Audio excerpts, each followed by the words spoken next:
বিগত 20 দিনৰ পৰা আমি ঘূৰি আছিলোঁ আৰু ৰাইজৰ বিপুল সঁহাৰি আৰু আজিও এই ভোটদান আজি যিমানলৈকে মই খবৰ পাইছোঁ এতিয়ালৈকে ডিব্ৰুগড় জিলাত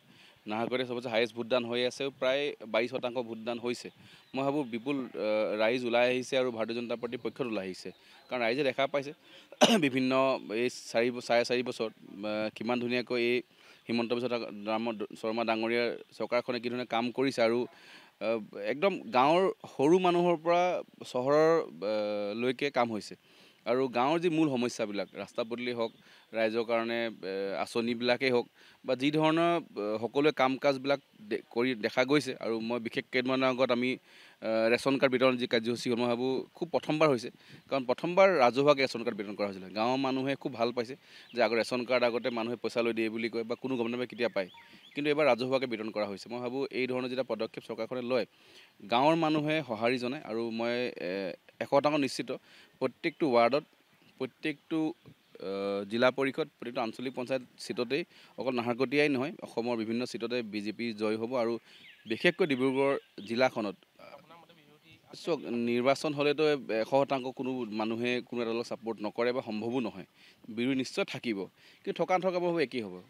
যদি আমাৰ লগত 100জন মানুহ আছে বিৰোধীৰ লগত 3জন মানুহ আছে তো যদি নিৰ্বাচন হয় কিছুসংখ্যক সকলো দলৰ কৰ্মী থাকে সেই কৰ্মীসকলৰ ভোট বা ৰাইজৰ ভোট কোনো নাপায়। যদি বিৰোধী বুলি মই কওঁ বিৰোধীৰ কৰ্মী যিসকল আছে সেই কৰ্মীসকলে অকল ভোট দিব, পাব্লিকৰ ছাপোৰ্ট কোনো এজন বিৰোধীৰ প্ৰাৰ্থীৰ লগতে নাই আৰু বিৰোধী প্ৰাৰ্থীসকলেও টিকেট চিলেকশ্যনেই হওক বা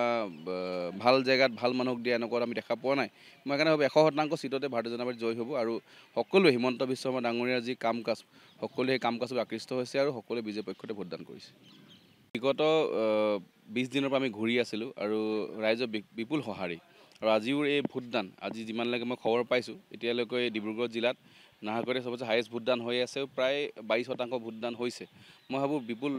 ৰাইজ ওলাই আহিছে আৰু ভাৰতীয় জনতা পাৰ্টিৰ পক্ষত ওলাই আহিছে কাৰণ ৰাইজে দেখা পাইছে বিভিন্ন এই চাৰে চাৰি বছৰত কিমান ধুনীয়াকৈ এই হিমন্ত বিশ্ব শৰ্মা ডাঙৰীয়াৰ চৰকাৰখনে কি ধৰণে কাম কৰিছে আৰু একদম গাঁৱৰ সৰু মানুহৰ পৰা চহৰৰ লৈকে কাম হৈছে আৰু গাঁৱৰ যি মূল সমস্যাবিলাক ৰাস্তা পদূলি হওক ৰাইজৰ কাৰণে আঁচনিবিলাকেই হওক বা যি ধৰণৰ সকলোৱে কাম কাজবিলাক কৰি দেখা গৈছে আৰু মই বিশেষ কেইদিনমানৰ আগত আমি ৰেচন কাৰ্ড বিতৰণ যি কাৰ্যসূচী মই ভাবোঁ খুব প্ৰথমবাৰ হৈছে কাৰণ প্ৰথমবাৰ ৰাজহুৱাকৈ ৰেচন কাৰ্ড বিতৰণ কৰা হৈছিলে। গাঁৱৰ মানুহে খুব ভাল পাইছে যে আগৰ ৰেচন কাৰ্ড আগতে মানুহে পইচা লৈ দিয়ে বুলি কয় বা কোনো গম নাপায় কেতিয়া পায়, কিন্তু এইবাৰ ৰাজহুৱাকৈ বিতৰণ কৰা হৈছে। মই ভাবোঁ এই ধৰণৰ যেতিয়া পদক্ষেপ চৰকাৰখনে লয় গাঁৱৰ মানুহে সঁহাৰি জনায় আৰু মই 100% নিশ্চিত প্ৰত্যেকটো ৱাৰ্ডত প্ৰত্যেকটো জিলা পৰিষদ প্ৰতিটো আঞ্চলিক পঞ্চায়ত চিটতেই অকল নাহৰকটীয়াই নহয় অসমৰ বিভিন্ন চিটতে বিজেপি জয় হ'ব আৰু বিশেষকৈ ডিব্ৰুগড় জিলাখনত চক নিৰ্বাচন হ'লেতো 100% কোনো মানুহে কোনো এটা দলক ছাপোৰ্ট নকৰে বা সম্ভৱো নহয়, বিৰোধী নিশ্চয় থাকিব কিন্তু থকা ভাৱে একেই হ'ব।